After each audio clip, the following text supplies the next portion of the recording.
Swayam Prabha. Digital India. Educated India.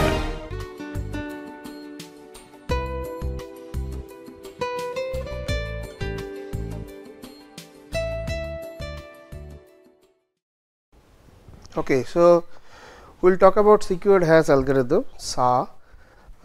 We'll learn SHA1, the hash function, which is taking a arbitrary length input, and the length of the input could be 2 to the power 26 bit. And so here is the, can you please go to the slide? So here is the SHA1.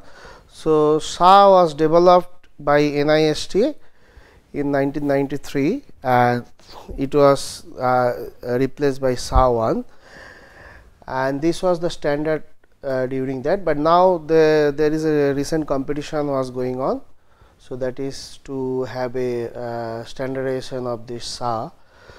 Okay, so just come back to the general structure of a secure hash code. So any hash function has this structure, how we can decompose the message into a fixed length message. So here is, we have arbitrary length message, and we block we partition this message into y1, y2, yl minus 1. So suppose there are l blocks, and size of each block is b bits, and we have a function f, which is called compression function or compression algorithm, which takes n bit and b bit input, and which is giving n bit output. And this is the initialization value or initialization vector or starting value. This is CV0, and all the CVs are the intermediate value, and then finally CVL is our hash code. So any hash function is having this compression function f. Okay, so we'll talk about SHA1. What is the compression function? So SHA1, for SHA1 is based on the compression function MD4 algorithm, which is a compression function which is designed by Rivest at MIT. He is one of the inventor for RSA, and then SHA1 is later on MD4 is replaced by MD5 algorithm by Rivest, but MD4 and MD5 both are the function which is taking, say, one input is 512 bit, another input is 128 bit. So this is MD4 or MD5, and it is giving us 128 bit digest. So if we use this just the MD5, it will give us ultimately the hash code is 128 bit. So go to the slide, please. So this is but we want this to be extend to make it 160 bit, because our SHA1, the hash code of the SHA1 is 160 bit. It takes a input of arbitrary length and it digests to the 168 bit output. So we have to revise this MD5. So there are some length of the value of this, there are some version of SHA1, SHA 256, SHA 384, SHA1, say SHA 512, like this. So let us talk about this SHA 512 bit, which is taking the algorithm MD5 as a compression function, but we have to modify this little bit to make it 160 bit, because MD5 is 128 bit. So if you just apply the MD5, so what we are doing here in SHA1, so this is our MD5, but in SHA1 this should be 160 bit. So we will come to that function, compression function, which is basically using the MD5, but it is some modification on it, because MD5 is 128 bit. So what we are doing basically here, we are taking a message M, and length of the message we are allowing is 2 to the power 64. So each message must be less than 2 to the power 64 bit.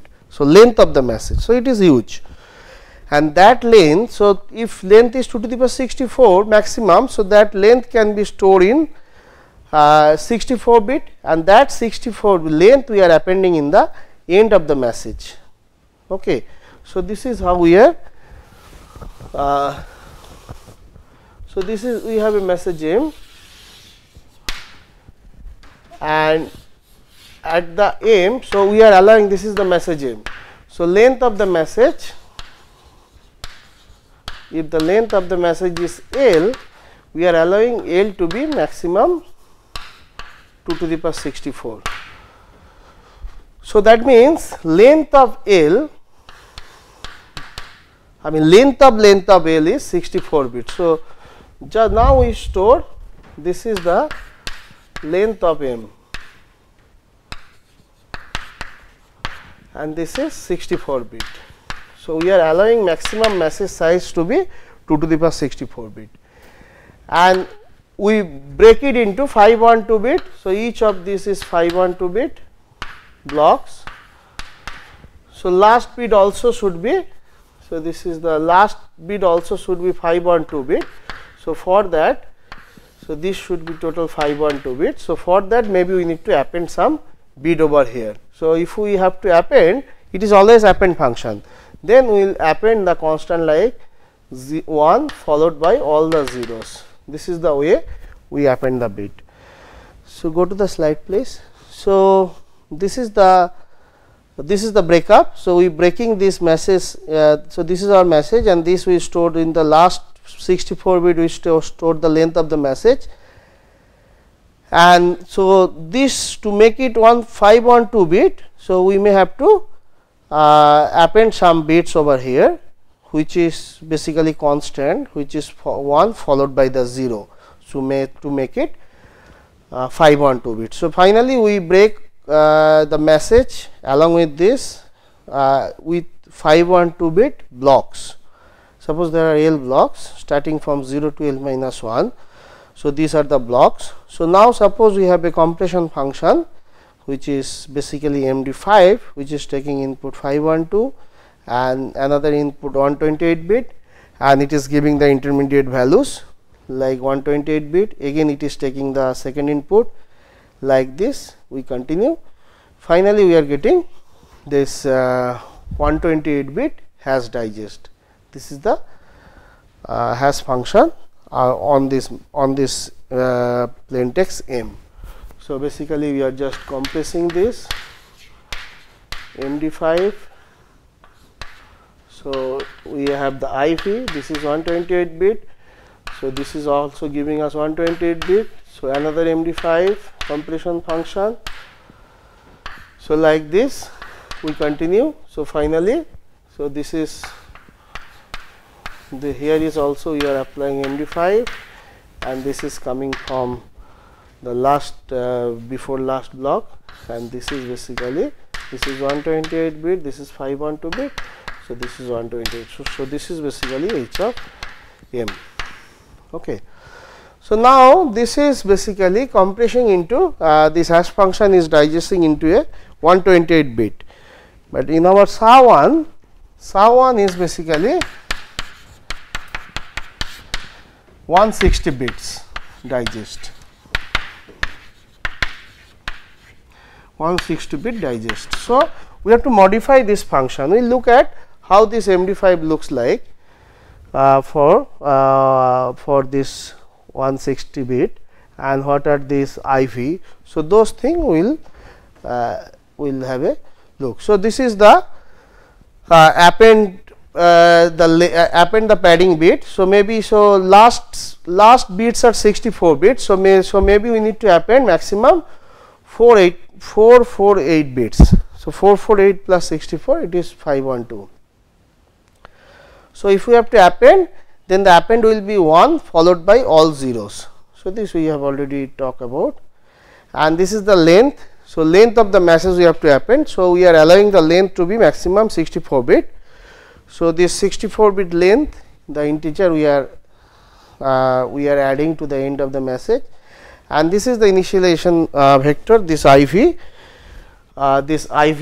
So, IV is basically, so for SHA1 this should be 160 bit. So, 160 bit, if we block it, if we break it into this 5 constant A, B, C, D, E, then each is 32 bit.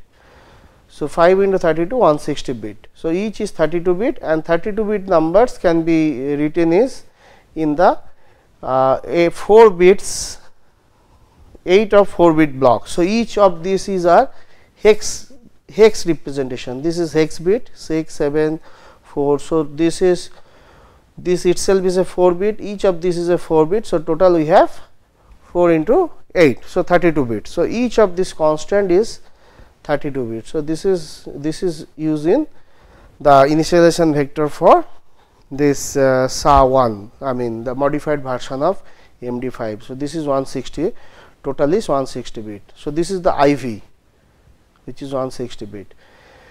Okay, so now we will come to the round of the MD5, I mean modified version of MD5.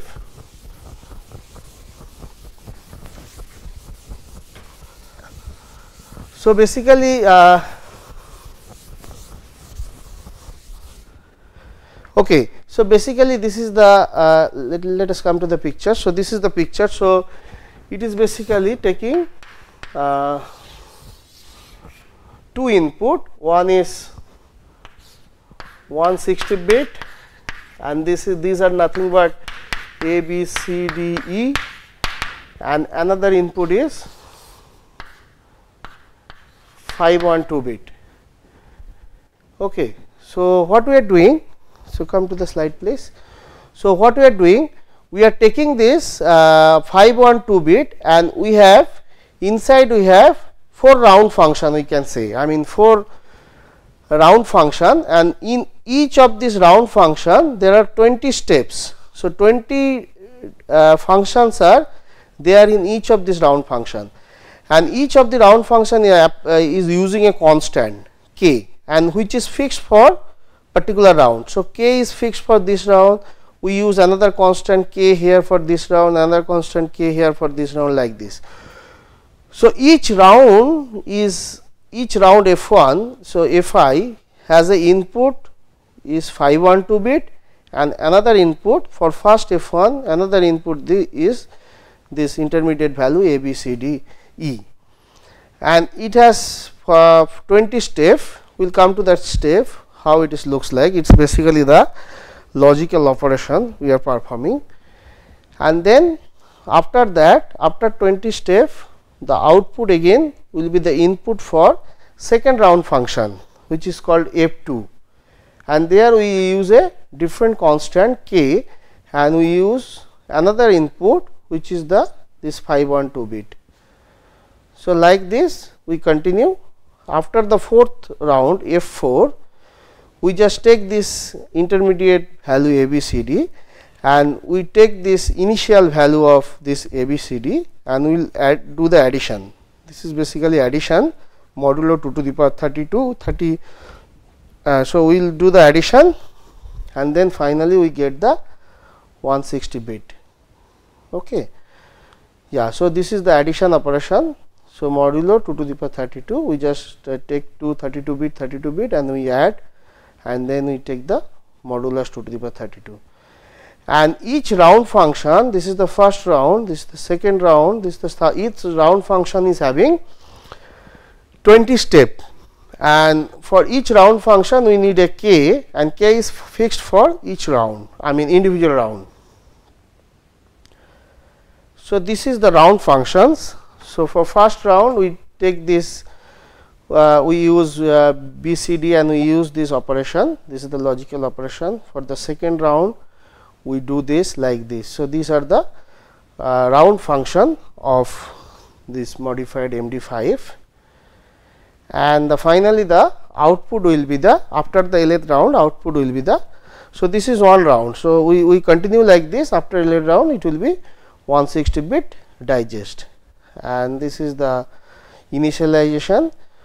So we can we initialize the CV0 by IV initialization vector, which is given by the this 532 bits, and then final round is the basically this CVQ plus 1. CVQ plus 1 is the intermediate round, which is taking this CVQ and this, and after this summing we are get this is our modified of the MD5, and then finally MD modified MD5 is basically CVL. Okay, so this is the these are the intermediate value of this MD5 operation. Okay, so now we will talk about what is called birthday attack on hash function.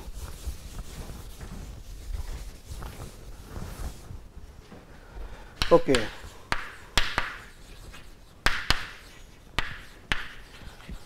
So, birthday attack is coming from what is called birthday paradox.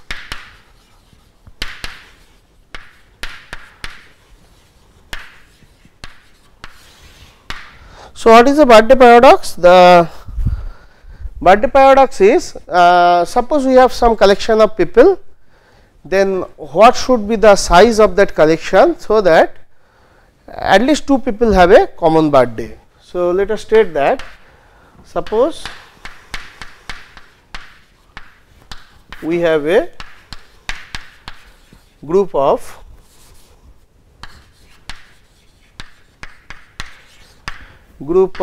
k people or k person, then what should be the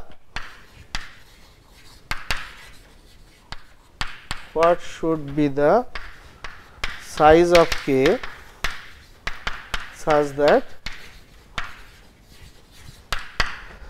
such that there will be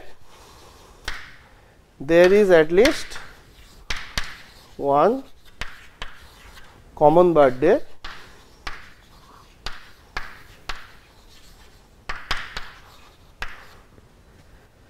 with probability more than half. With probability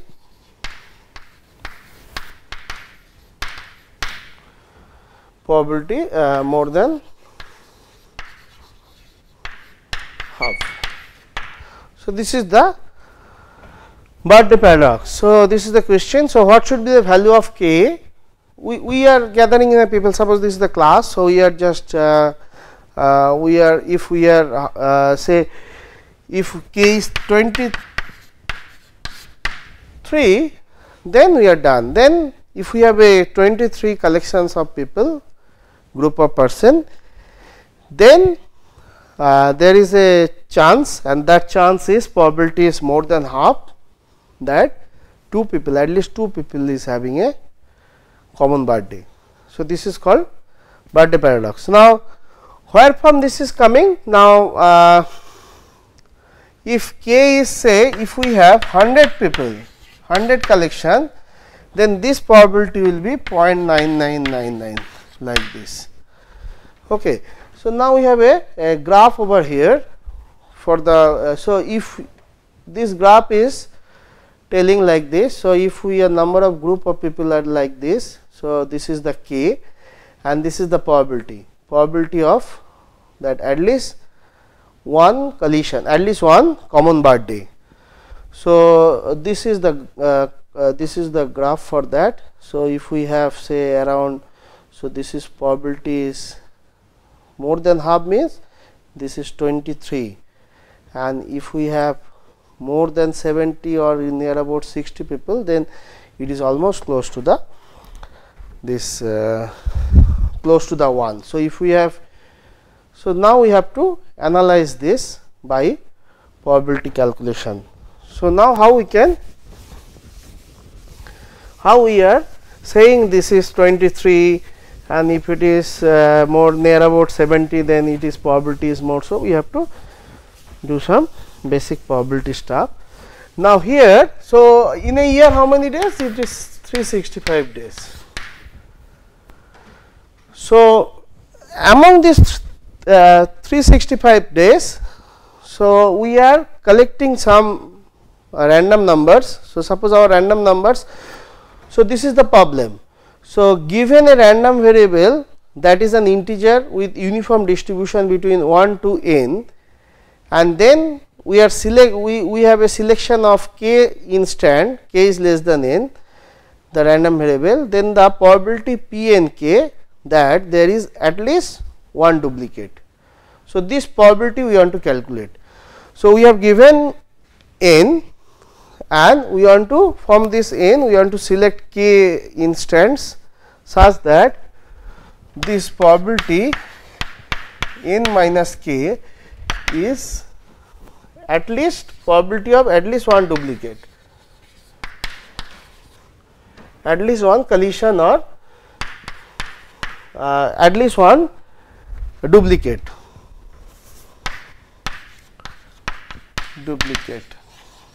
Okay. So, this probability we can we want to calculate. So, this probability can be calculated like this.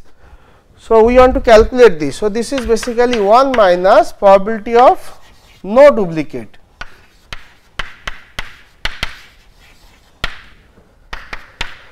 So, this is we will do by classical definition. So, we are basically choosing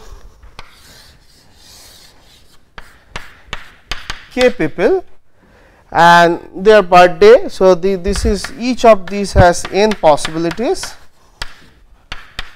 So, total number of cases are n to the power k.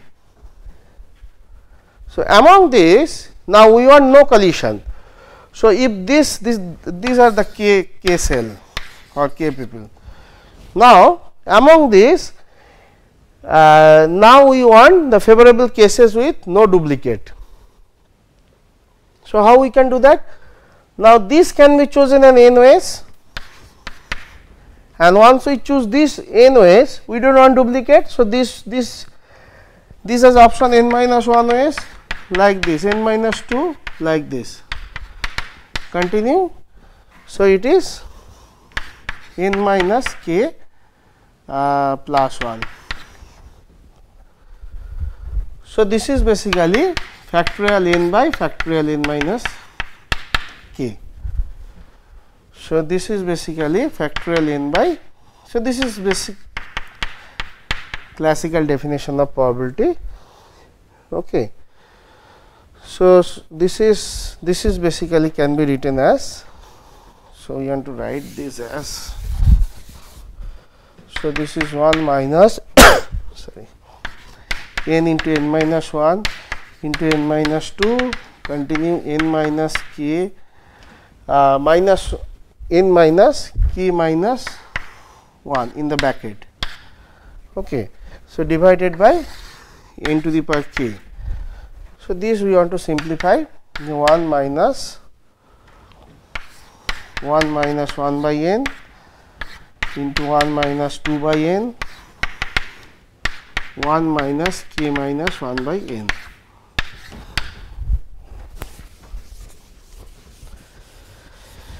Okay. So, now we want to use some inequality. This is telling us 1 minus x is less than e to the power minus x. So, this we want to use here. So, if we use this inequality, then we get. So, this is basically greater than. So, p minus this is basically greater than. So, each of this is 1 minus 1 by n, each of this is less than this. So, minus of that. So, this must be greater than 1 minus e to the power minus 1 by n into e to the power minus 2 by n into dot dot dot e to the power minus k minus 1 by n. Okay. So, this we want to further simplify. This is basically 1 minus e to the power minus 1 by n, minus we take common, then plus 2 by n plus k minus 1 by n. Okay. So, this is basically 1 minus e to the power minus k into k minus 1 by n, sorry 2n. Okay. So, now we want this probability should be greater than half.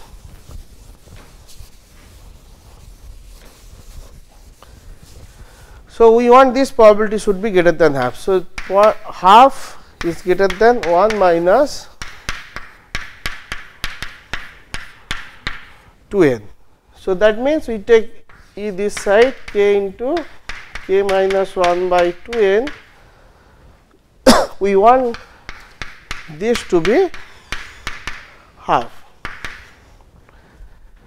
Now this is basically this is this side greater than again half. Okay. Now we take the log both side. So this is basically half. So we take the log both side. It will give us log 2 is equal to roughly is equal to 1 minus e to the power minus k into k minus 1 by not. So log 2 is basically equal to k into k minus 1 by 2n. So this is basically approximately k square by 2n. Okay, this is basically k square by 2n. Now, so k is basically, so k square is basically 2 ln 2 into n. So k is basically, so root over of this value is 1.18. You can calculate this square root of n. So this is approximately root n.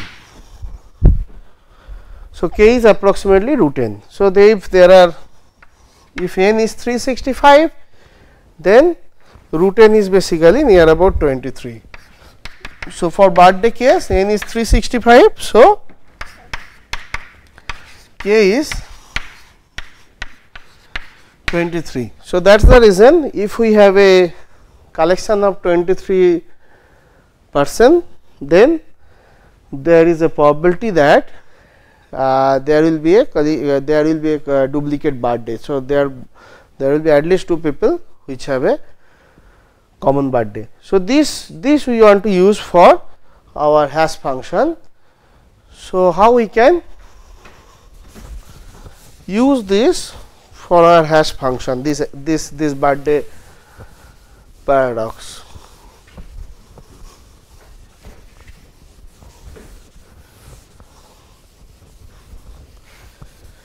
Okay, so suppose we have a hash function which is taking a message m, arbitrarily message m, and it is giving us small m bits. Excuse me, so small m bit output. Okay. So now, so this is the set of all message. And this is the hash code, set of all hash code. This is very small. So this is the hash function. This is the hash code. This is 0, 1, 2.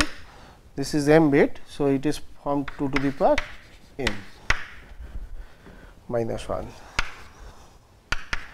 Okay. So this set is bigger, this set is smaller. So there has to be collision.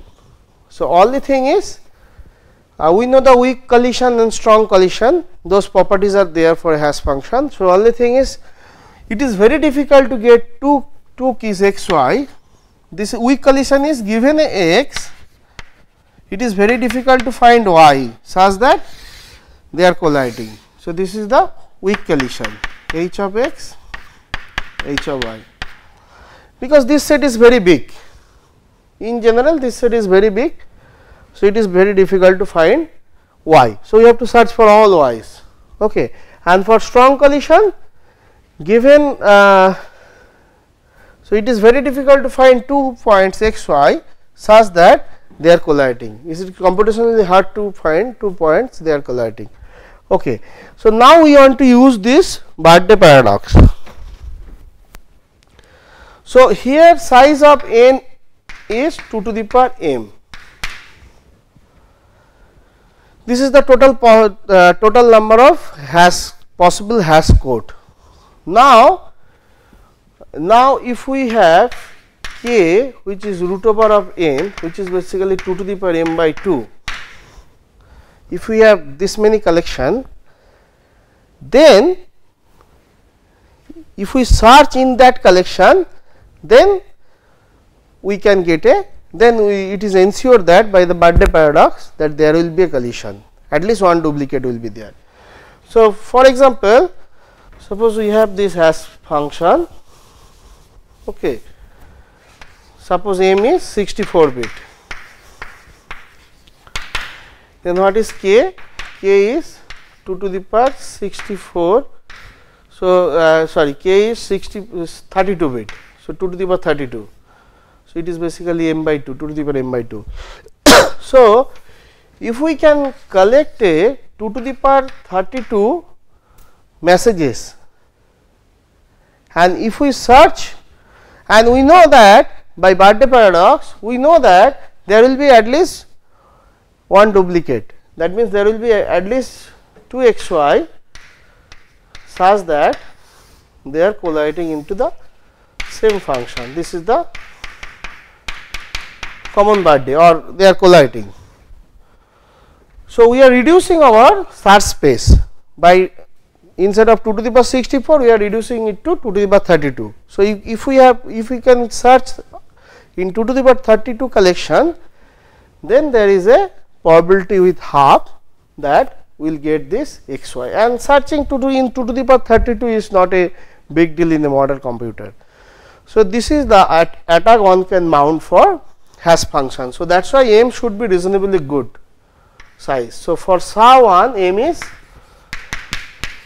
60 bit. So, that means k is 2 to the power 80, which is reasonably difficult to search. So, this is the way how we can mount the birthday attack on the hash function.